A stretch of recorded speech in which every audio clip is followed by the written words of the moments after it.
Welcome to the Vibrant Living Network. Have you ever wondered what is possible beyond possible? What is the thing you've been wondering and inquiring about? Are you just feeling stuck and don't know why?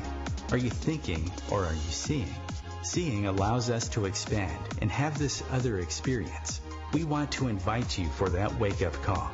We want to invite your spirit, your soul, so to be more alive, more connected. Glenn Brooks has been a life coach for over 33 years, author of Divorced to Patterns, Not Each Other, an explorer of what is possible. He has worked with people all around the world. Join us for a wake-up conversation, a dialogue with you, and our regular co-hosts, the money healer Stephanie J. Alvarez and Dr. Nicole Kane. We will have some of the most interesting contributors. We will be talking to some of the most interesting people and have some of the most resourceful teachers, wisdom-filled people from around the world join us. Share your voice, ask the questions, become free of the known into a new world of possibility. We are going to talk about all the things you wonder about: how to live, how to heal, how to connect, how to love, how to be seen. Your life is precious. Enjoy it.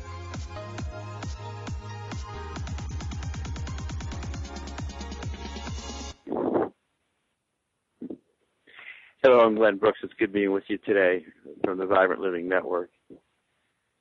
Pretty comprehensive introduction there. Boy, I'm so happy you're with us today. I wanted to talk to you about what I call soul seeing today. I want to talk to you about how to see something beyond what you're thinking. And I want to share with you how I came into this, and perhaps more importantly, how I met people. I met people in an unusual way. So I think it says in the write-up that I'm going to talk about The Announcement, which is a movie, a film, and I'm also going to talk to you about imagery. So imagery is the if you will, the hidden language of the soul, and it also is the language how we speak to each other relationally. And so how I discovered this, how I went beyond the known was, I had what I call a relational tsunami.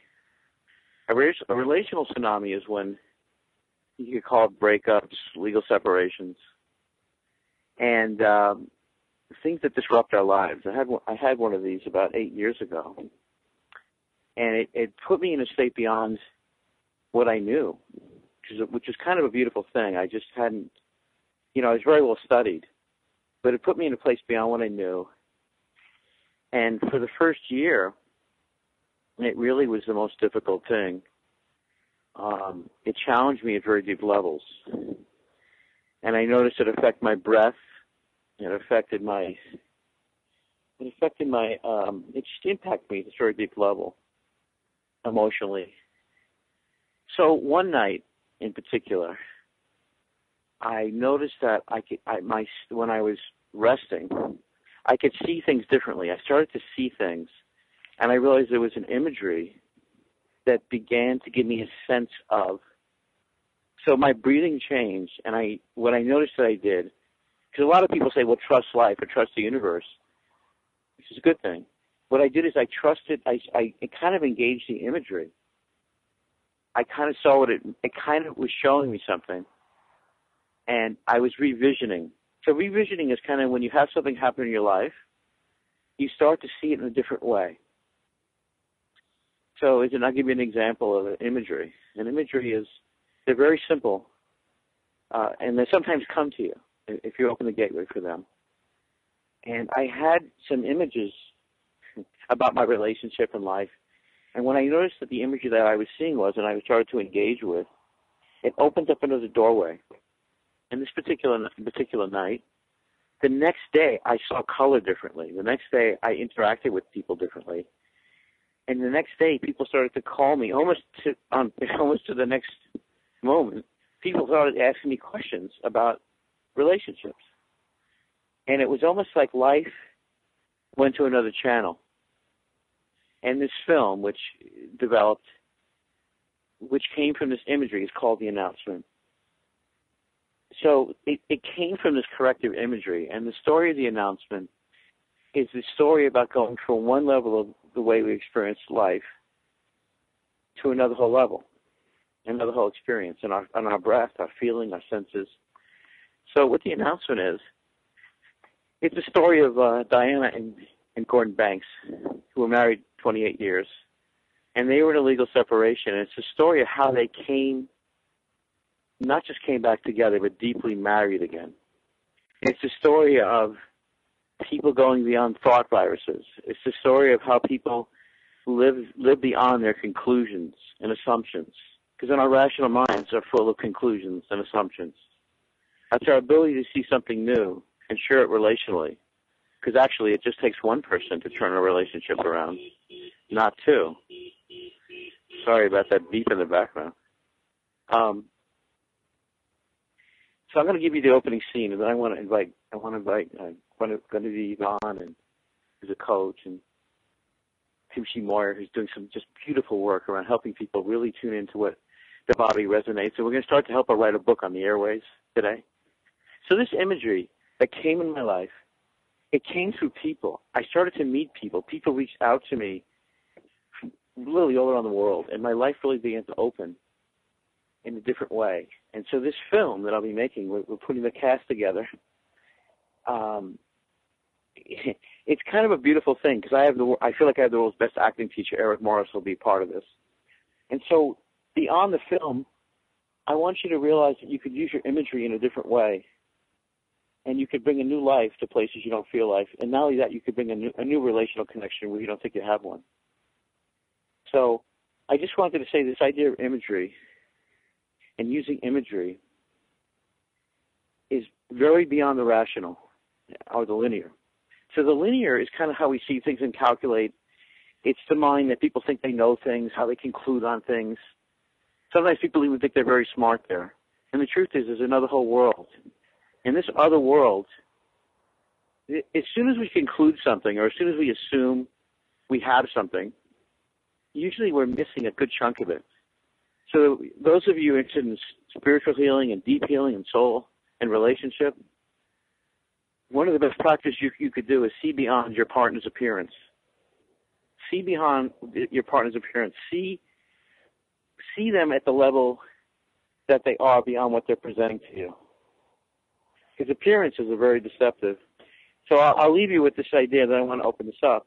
I want to leave you with the idea, and this is part of the film, the announcement, that people don't divorce each other. They don't separate each other. People do not divorce each other or separate each other. They divorce the graven image, the darkened image they've created about the other person. And they move on that.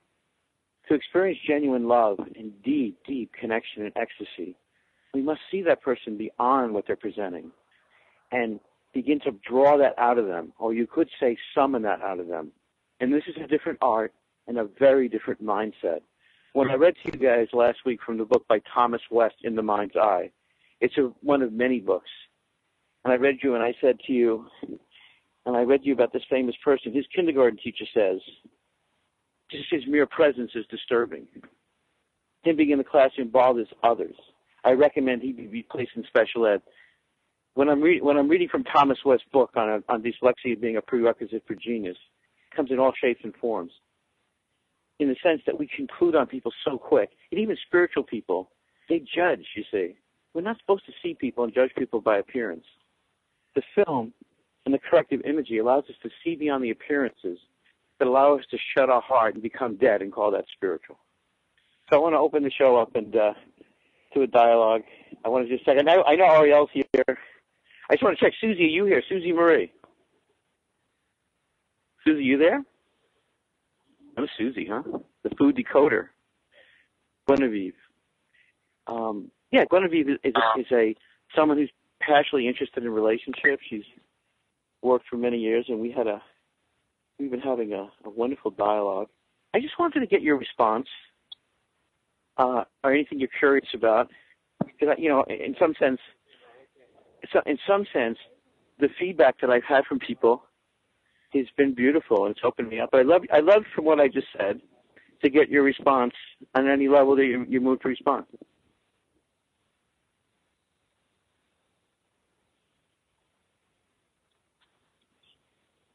Genevieve, you there? Yes, I wasn't sure you're addressing me or the group in general. I was. I'm sorry. I'm addressing you, if I can. I just did. Okay, great. Well, thank you for that. This is Genevieve. I have a business, Regenerate, which is helping people cultivate peace and vitality. And with that, I do agree that one person can change the energy in a relationship. And I also like to think of the other person who might be being acted upon, that they also have to agree to these changes to make it actually stick and move forward. So I think it is a wonderful cosmic dance between the instigator of change and the wonderful empowerment that they feel, and the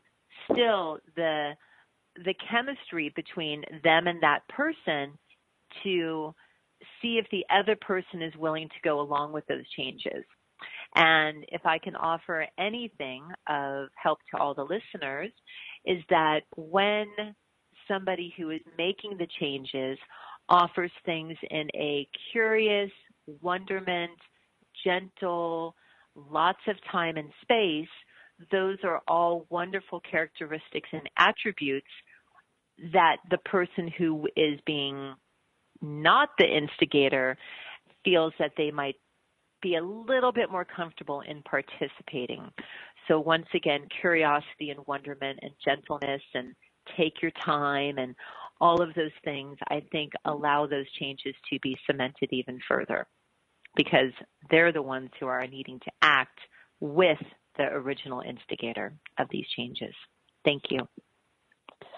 Oh, you're very welcome. You're beautifully welcome. You're beautifully welcome. This is good. So I want to share with you guys a story.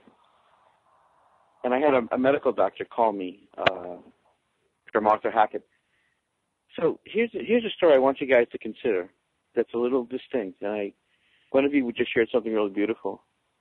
So I've had many teachers, and there's a story I want to share with you guys. It's not a rational story, but it's not sequential. But it's a story that I've had confirmed in my seeing. My seeing has changed very much since this. I call it a relational awakening. So this woman goes to a healer, pretty renowned healer, and the last thing this healer said before he transitioned was that the biggest barrier is the calendar. Our sense of time, our sense of what he calls mesmerism, hypnosis. This woman comes to see him, and she's sitting there. She's just about to say, my husband is an alcoholic. She's just about to say that. And he looks at her. He sees her. Big difference between looking and seeing. He sees her, and as he sees her, she realizes, she says, oh. She goes, that's the appearance. And he simply said, yes, it's the appearance. The appearance of something tricks us. So we think we see someone. We're not seeing them. We look at someone. We think they're an alcoholic.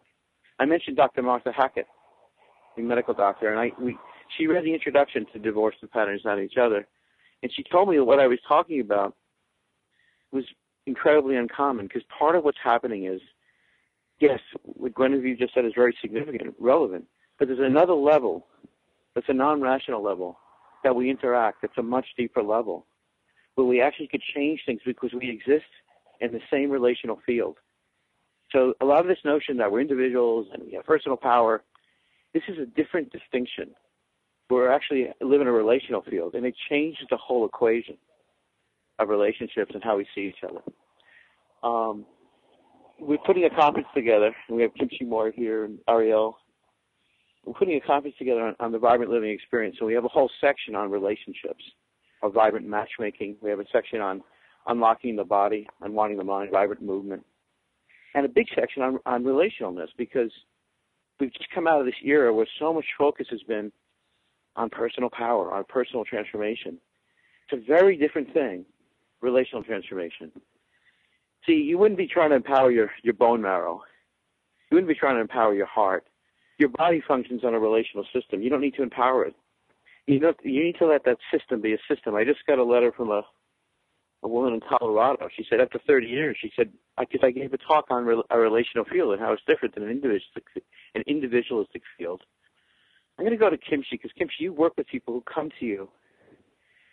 And we're beginning your book today. I'm so excited to bring the message, the wonderful message you have of what allows a person to be in resonance with their food, their environment, their relationships, to develop a harmony where they haven't had harmony, to develop an awareness, if you will. And I tended to tell, and I love doing this. I've been doing this since I was a teenager. I would meet people, and I realized I could come up with their book titles. And they would stop and look at me and go, oh, my God, that's my book title. And really a book title or a title of your talk is a way that you could sing and communicate something beyond your domesticated mind. Because a lot of what I'm exploring here is, how did our minds get so domesticated? How did we, in captivity, lose touch with these instinctive, intuitive forces, right? This wonderment. It's like we start to give up this. We start to conform to get along, and then we think there's rules, and you see, we collapse in that. And we listen to the media. The media is a description offered of people who have collapsed.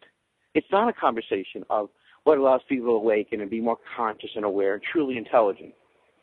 So, Kimchi, I'd like to say the tenet, the title we're going to work for your book is, your body's speaking, you're listening, and you work with people from equipment. You have some equipment from Germany that allows you to listen deeper to what the body's saying and how the body's responding to food or environment, and then you help people come up with remedies to be in a different conversation with their bodies.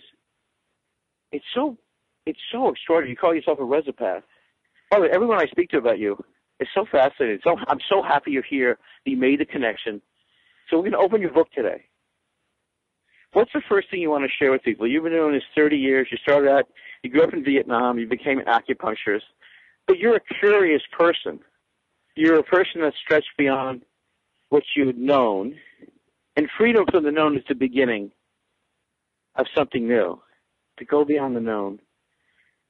Share with people, if you were going to take someone by the hand right now and walk them into your work, your current work, and how you got there, what would you want to share about your work, about being a Resopath and helping people listen to their body in a distinct way? Welcome. Hi, Glenn. Thank you so much for having me on the show. I'm sorry if there's a little bit of a noise here because I'm at the airport. But no problem. I like to go with what you say about imagery. Yes. That we should go beyond. We should see beyond. So the body could present itself. The person come in, I have a headache, I don't feel good, I have low energy. Yes. So and you look at the person, you see them lethargic, and you start to, we all start to make assumption, maybe this person would need this and need that.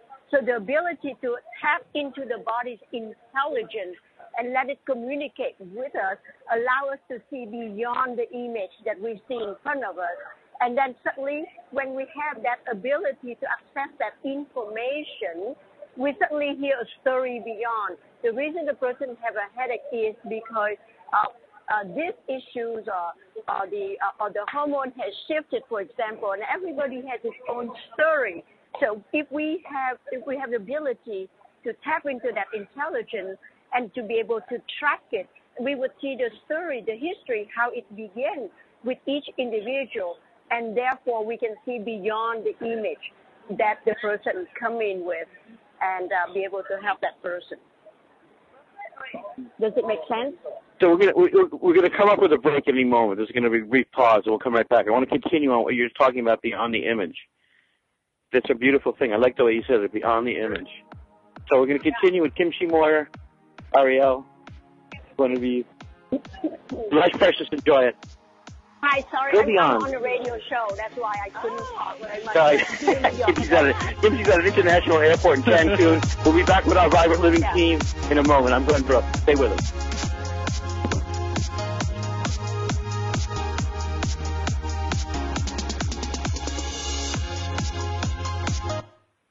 The Real Conscious Connection. OMTimes Radio. IOM FM. Host your show on IOM FM, the radio network of OMTimes Media, one of the more recognized brand names in the conscious community, and is backed by the extensive marketing reach of OMTimes. Hosting a show on IOM FM immediately connects you with our extensive dedicated community. Hello, I'm Sandy Sedgbeer, host of OMTimes magazine's flagship radio show, What is Going On?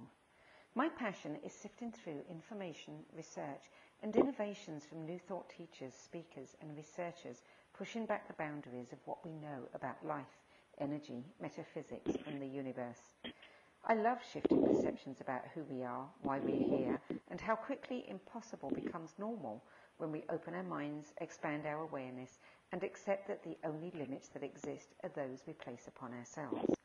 So if you're the kind of forward-thinking, eager investigator of what lies beyond the current reality that most perceive, why not make a date to come play with me in the field of possibilities at 4 p.m. Pacific Time, 7 p.m. Eastern Time every Thursday, and together we can discover what's really going on. In the wake of a disaster, what one thing can you send that will help people the most? A blanket, a tent, a sandbag, a doctor. Actually, if you send a monetary donation, you send all these things. Even a small donation can make a big impact and can quickly become exactly what people affected by disaster need most. In the wake of a hurricane, your monetary donation can make a huge difference to those in need. To donate, visit supporthurricanerelief.org. That's supporthurricanerelief.org. Brought to you by the Ad Council.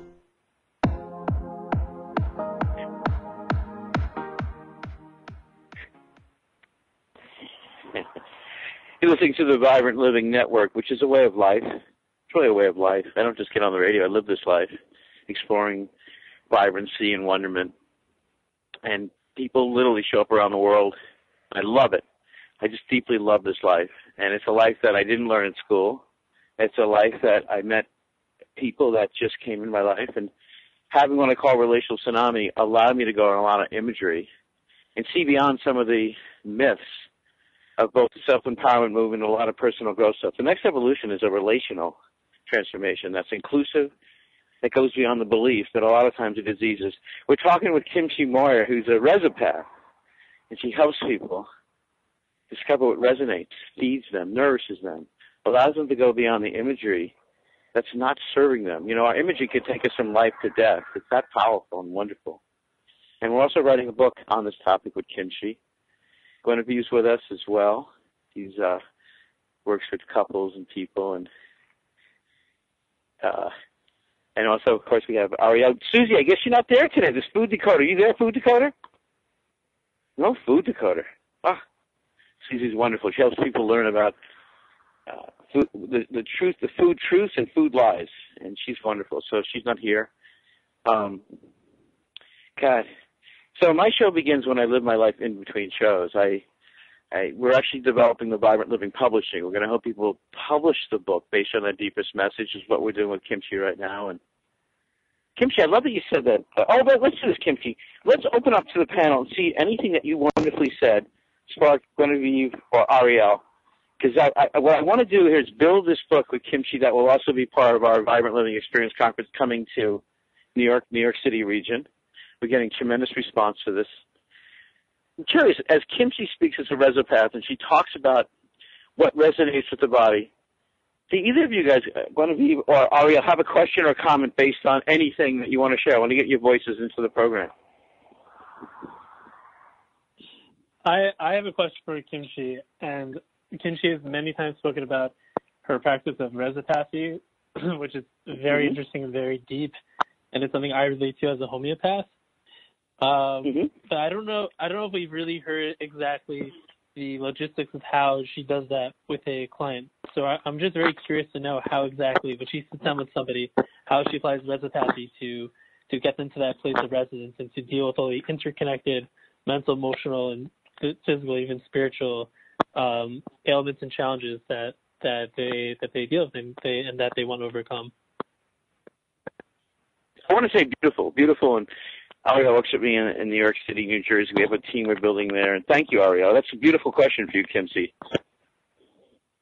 Thank you. Hi, Ariel. If you're ever in New York, I would love to invite you to come and have a session with me. I'll be more than happy to give a demo in person. But basically, if you agree that the body is energy, if everything in the universe breaks down to energy, and energy moves, it has its own vibration, it has its own frequency. So whenever we can have two substances, when they have similar vibration, similar frequency, it would go into resonance. So all I do is very simple. I measure how conductive you are, and then insert a substance. And if that substance resonates with you, there would be a shift in the current. The current would move differently. And I'm just skilled at recording the current, the shift in the current. As I record, the relationship between different pieces of data.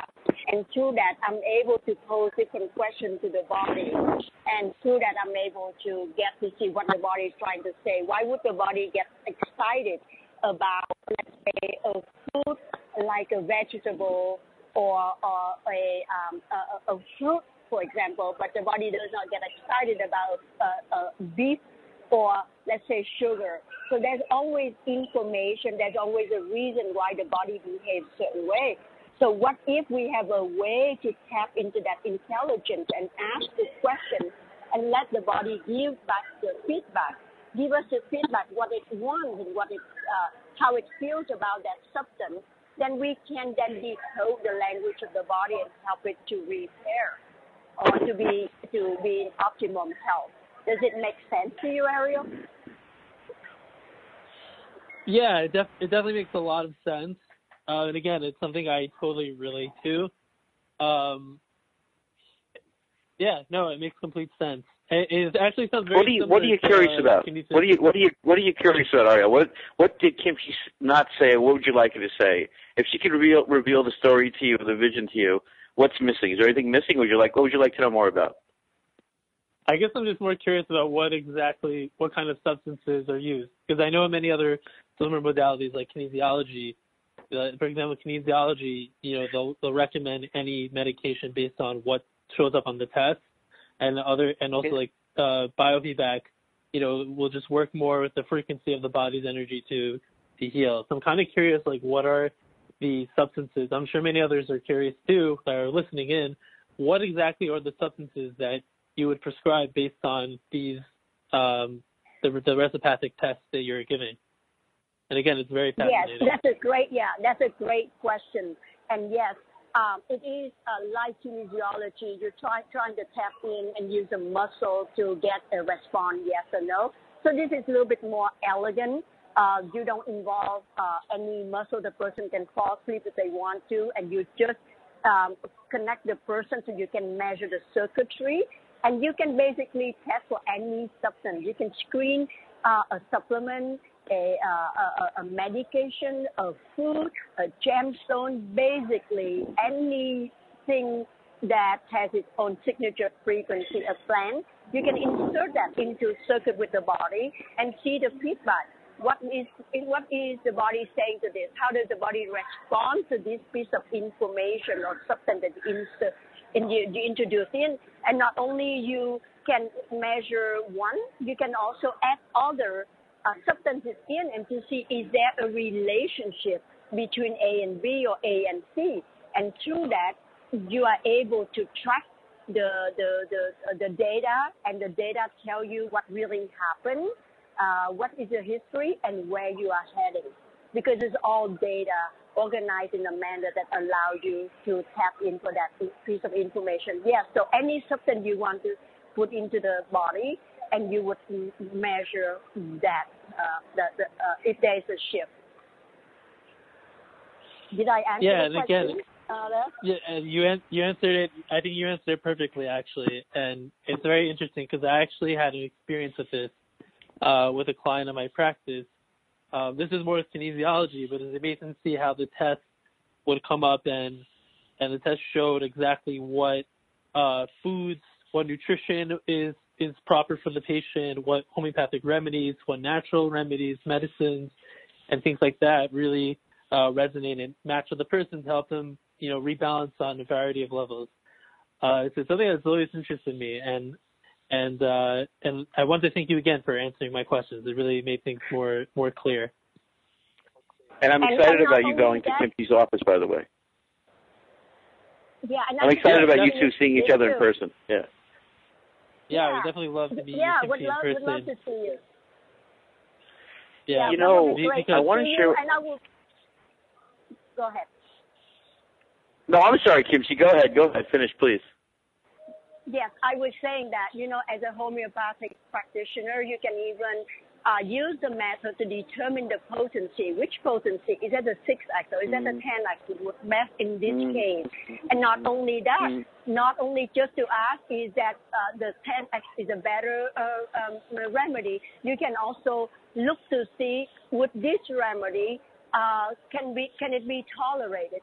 Does it get to the root of the problem? What organ would it correspond to? So you can go even deeper and to understand the action of this remedy at this moment, where how does it respond? How does it work in the body? So you can go into a lot of details with this.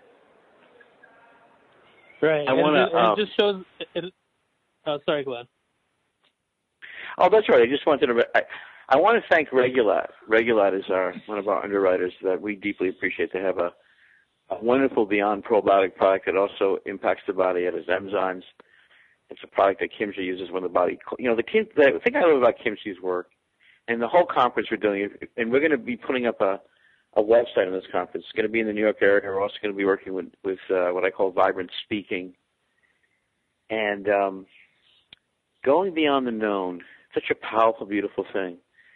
So we're going to let you know about the conference. Kimchi, how do you spell Regulat? How do you spell Regulat? I don't know how to spell it, but I take it every day. It's been profound. How do you spell Regulat? I want to make sure people could look it up.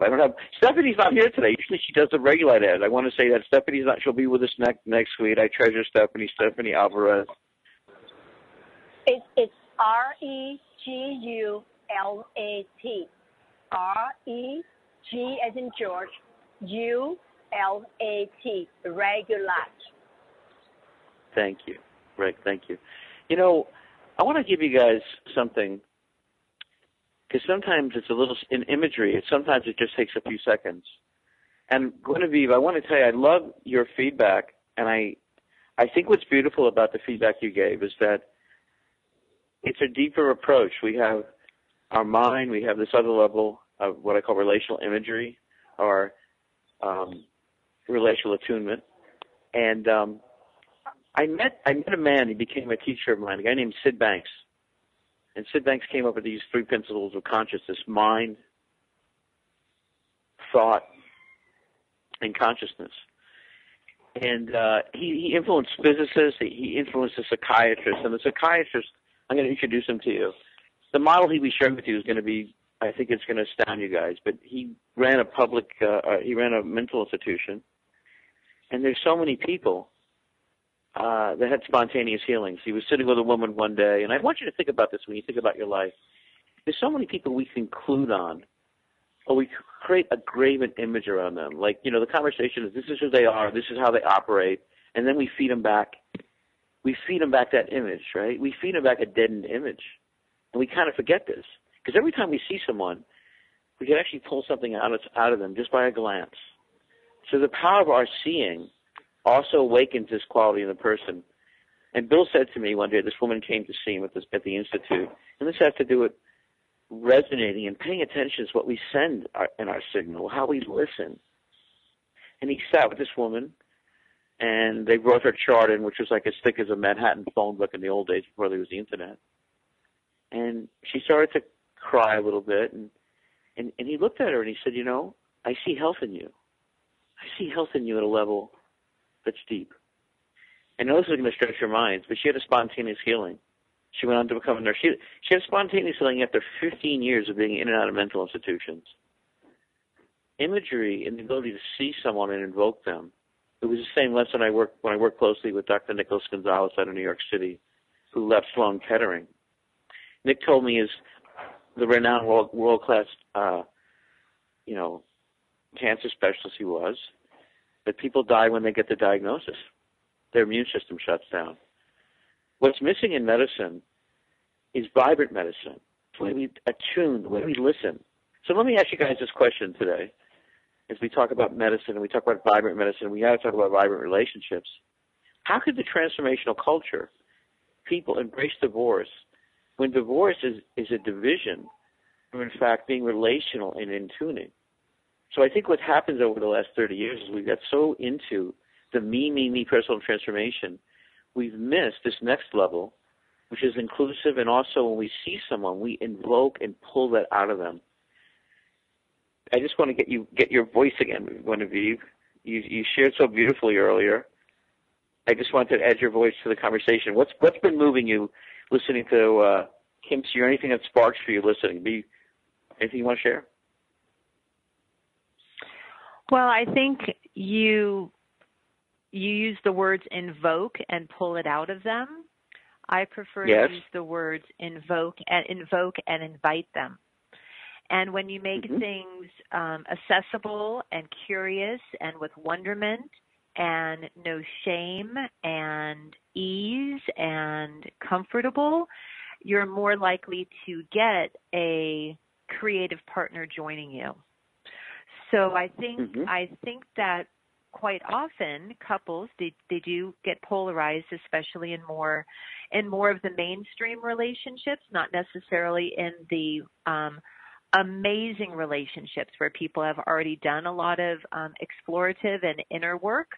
The common person that goes to work and deals with the children and the school and the finances and the dog to the vet and, just the mundane stuff.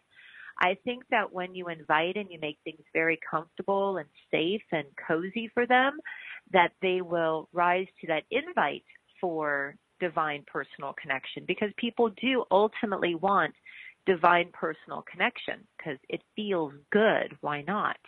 And I think that there is at least a space to be held while they make personal choice, and that is the joy of a committed relationship where you say, you know what, if it takes you a couple weeks or it takes you a couple months, I'm going to hold space for you to think about this, and the instigator of the change can continue in his or her meditations and building up their energy field and keeping things calm and generous and comfortable.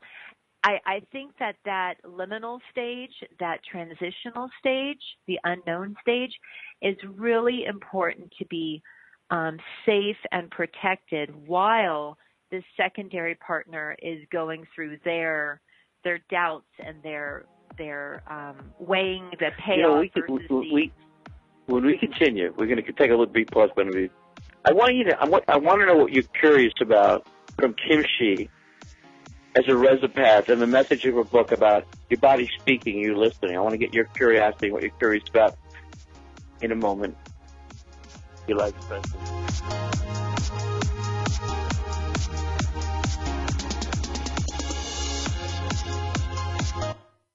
Feed your soul with waves of consciousness on OMTimes Radio. Ascending Hearts is no ordinary dating site, but a spiritual dating site with a purpose, to link you with your soulmate. We engineer the serendipity so you can trust that you will attune with someone that has the same matching vibration as you. Ascending Hearts, the conscious dating site for the spiritually aware. Try Ascending Hearts for free. AscendingHearts.com. More than 24 million Americans have an autoimmune disorder, and that number continues to grow. I'm Sharon Saylor, and I'm one of those 24 million. To put that number in perspective, cancer affects about 9 million and heart disease up to 22 million. That's why I've brought together top experts and those thriving regardless of their diagnosis to bring you the latest, most up-to-date information. Join me, Sharon Saylor, Friday night, 7 p.m. Eastern, for the Autoimmune Hour on Life Interrupted Radio to find out how to live your life uninterrupted. Hey, Dr. Phil here. You know, I help people solve difficult problems every day, but one problem has me stumped: childhood hunger. Nearly 16 million children in America struggle with it. Luckily, the Feeding America network of local food banks collects surplus food, giving hope to hungry children and their families. But they need your help. Join me in supporting Feeding America and your local food bank at feedingamerica.org. Brought to you by Feeding America and the Ad Council.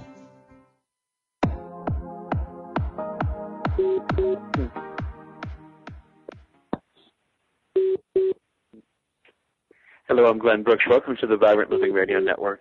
I also want to mention today that we have an ongoing new segment. It's called The Maverick Path to Publishing. The Maverick Path to Publishing. How to break all the rules, write your book, make your movie. The Maverick Path to Publishing. I'll help you build a team and get you quotes and get you in touch or help you. So I want to say we're talking with Kimchi Moyer, one of you. You're at the airport. We could hear the airport energy, Kimchi, all over the network here. Hey, so what are you curious about this new book that I'm helping Kimchi write? We're putting a conference together. When you hear Kimchi's a Resopath and she works with the materials and energies of a person's life, what are you curious about? We were going to turn the next page, and I want to comment on what you said, actually, too. But tell me what you're most curious about from Kimchi and her book, and what sparks you when you've been listening to Kimchi. Well, I don't have any specific question, but I do have a comment, which is I think it's wonderful that people are going to go through what I believe she's holding forward as a process, private sessions as well as the book, to continue to open them up into that space of transformational change. I completely believe that when that space is open, amazing things can happen. Amazing things can happen. And it sounds as if the increasing of the resonance with a variety of foods and herbs and situations and thoughts will only continue to have people expand. So I think her work is definitely one of the main backbone strings of personal of couple transformation, because it gives somebody that individual strength to even allow them to expand beyond where they are. I think it's wonderful work. So no questions, just pure compliments. Mm-hmm. You know, the subtleties, there's so many subtleties. I've had a lot of experience. Sid Banks, who was kind of a person who influenced me a lot, he talked about this idea that you could leap beyond time. In therapy, and a lot of what we talk about has time connected to it. I've had the experience of seeing people have instant transformations that leap beyond time. It's something I'm going to do a series about on going past time and interpretations. The imagery world allows us to go beyond linear time. It allows us to make connections that we can only access in a way that's totally nonlinear. You know, someone just mailed me a check, a guy who had written a book. And he just said, Glenn, I heard about the work you're doing. I'm sending you $300 because I'm moved and touched by what you do. No reason. Enjoy the money. When we could allow in our lives things beyond the rational and the linear, we can have a different life. Because, in fact, the conclusions and assumptions we have are often the poison that don't allow us to see and experience the tree of life, because we're stuck in the tree of knowledge. So when we keep thinking we need an exploitation and we think things live in time, it doesn't allow us to leap through time. And I remember one day this woman who'd been living on the street. She was a hooker for 30 years, and she had an instant transformation, and she walked into a different life. So I'm inviting you guys to go beyond the linear and the definitions and the assumptions. The assumptions and conclusions we have often are the very barrier to entering. And it's the same thing relationally. You know, I want to leave you guys with this today. It was pretty powerful for me. I had this woman who teaches around the world, teaches leadership training, and she called me up, and she heard about divorce patterns, not each other. And I asked her if she was still teaching this course, ongoing course on leadership. And she said, no, Glenn. She says, I can't teach that anymore. She goes, it promotes the idea, I want you guys to listen to this, it promotes the idea of personal responsibility and creative expression. And she goes, I'm not down with it anymore. That's harmful. I'll say it again.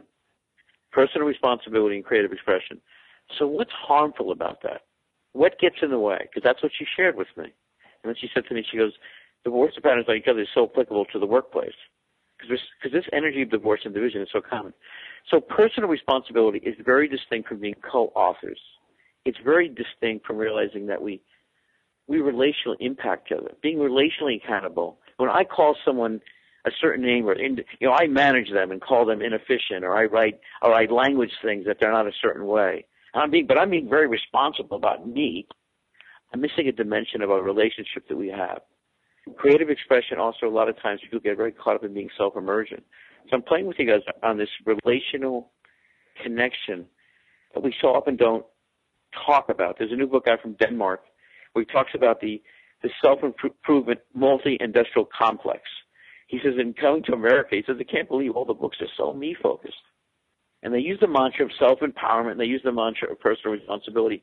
What's the mantra of inclusive, relational accountability? By our language, how we listen, how we notice. That's a very new place for us. Kimchi, your work and your new book on your body speaking, are you listening? How does it impact people in their personal lives? How does it impact people with their families? Often people came in and after trying everything possible and they still not able to get to the root problem and to understand why they have these issues. So my job is just to go in and begin to record the data and what the body is saying, why they get sick, what happened to them years ago, what where they're heading, what can they do about that. I think the ability to even know what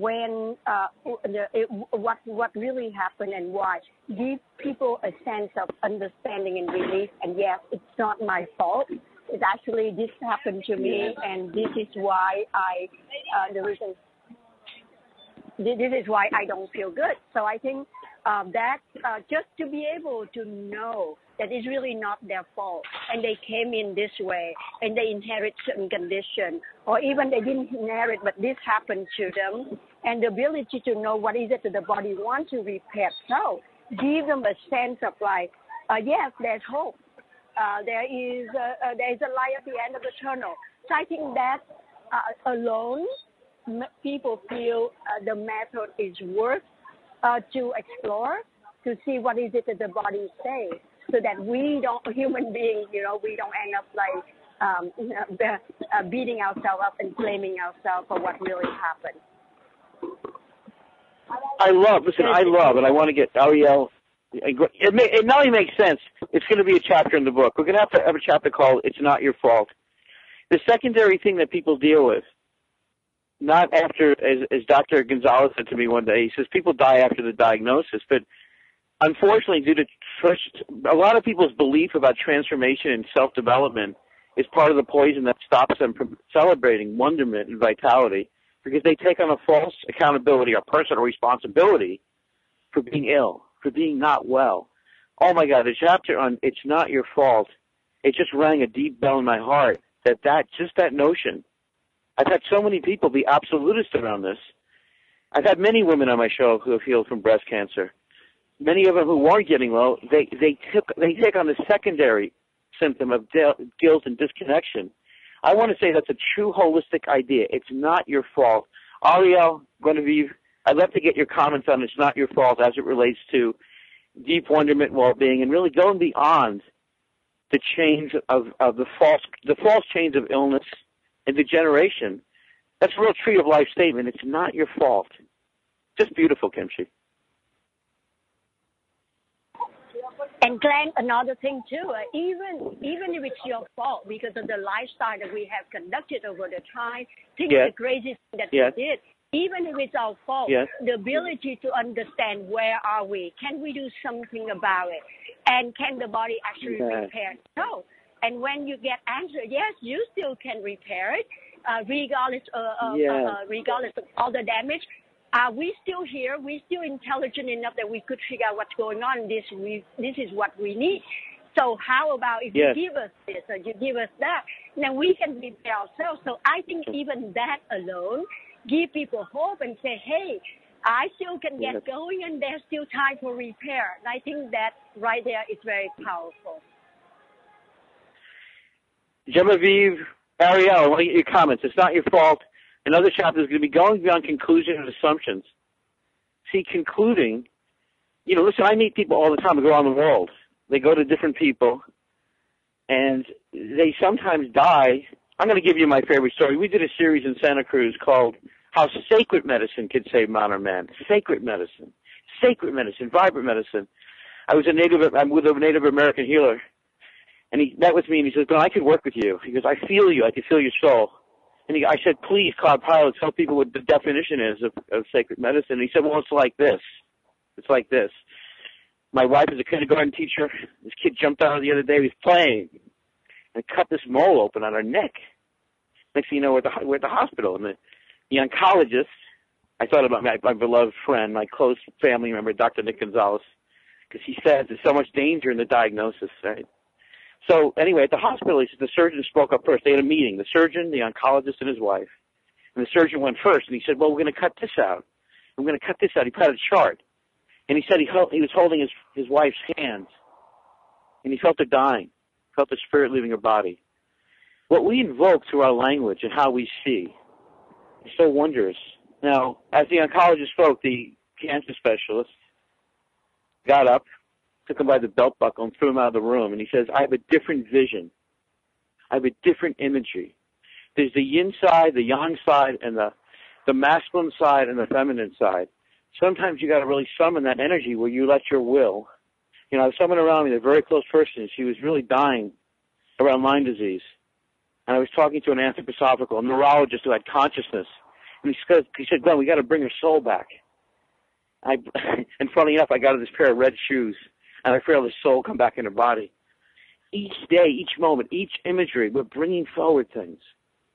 I'm starting a new part of the network for Maverick Path to Publishing. Write your book. Break all the rules. Publish your message. Make your movie. If you're interested in Vibrant Living Network, 413-345-3747. 413-345-3747. I have the Vibrant Living team and network because I'm so much smarter with them. I'm so much smarter with Kimchi, Genevieve, Ariel, Susie Maria, food decoder, and of course, Stephanie Alvarez. I'm just a me. But you see, when I tap the infinite mind with them and we ask different questions. So Kimchi, the conclusions. So we got don't conclude. We got it's not your fault. Genevieve or Aria, I'd love you to jump in. Ask, what's the question or comment you want to make around this part of the book? We're talking about it's not your fault. What's the medicine? What's the thing that allows a person to get out of this dreaded? See, the illness is a dreaded fear. We've all been conditioned. Deepak Chopra, my good friend, used to say to me all the time, "Glenn, we grow old and die because we see other people grow old and die. We divorce and leave our partners because we see other people divorce." You see, we need to clear our mind of thought viruses, and then we can find what resonates. When I first met Kimchi, I had a big yes in my heart because I knew this was a message I wanted to bring out. I wanted to write a book on and do a whole conference around. Go ahead. It's not your fault, but it's only up to you to take control of your health and your well-being and to channel it in the right direction. And what do you think? Okay, so Kimchi, go ahead. I'm sorry, Al. Go ahead. Meaning that it's very true that a lot of things a lot of issues that create the susceptibility that gets us in the position we get in, that we're in, is out of our control, or it's miasmatic, as the homeopaths like to say, or it's you know, there could be a variety of factors. At the end of the day, a person's in a specific situation, and you know, that's just the way it is, and the only way to get out of it is instead of focusing on minor factors, a person just needs to grab the situation by the horns and just try to figure out, how can I get to the place I want to get? What's the first step I need to make to get there? Because once that first step is made, then, you know, it makes it much easier for everything to fall through. You know, when a person wants to connect to anything, as long as they're able to take that first step forward, even if it's minor, then that's what's necessary to jumpstart the entire process, whether it's holistic healing, whether it's business, whatever it is. Just a quick anecdote. I actually met with a new client yesterday, and just from the first consultation, without anything prescribed, just the fact that this client was able to make the step forward to meet with someone like me, and to jumpstart a process of gaining control and power over her life and her health and her well-being. It was already a big relief and enough for her to motivate her in order to get to where she wants to get to. She actually texted me afterwards. Yes. Let's see if I have it here. You have to hear what she told me. And I think it's okay. Go ahead. And it's applicable to Genevieve and Kimchi thing. I'll say really quickly before we finish. She wrote, she told me, I feel free in myself tonight. Again, this is just from an hour, 2 hour session.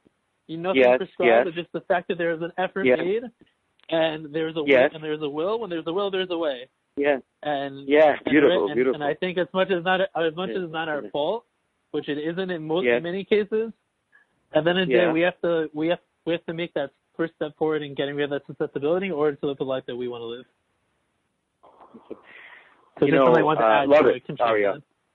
No, very, very beautiful, very beautiful. So the person's engaging at a deeper level.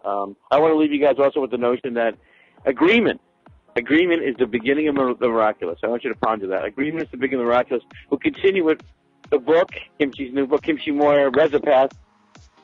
Next program, check out updates at OMTimes Radio, Vibrant Living Network, OMTimes Vibrant Living Radio Network. I deeply want to thank Genevieve, Kimchi Moyer, and Ariel, who does such beautiful work. And thank you for your listening, your questions, and your engagement. I'm Glenn Brooks. Stay with us for our next program, and thank you deeply for listening. And thank you for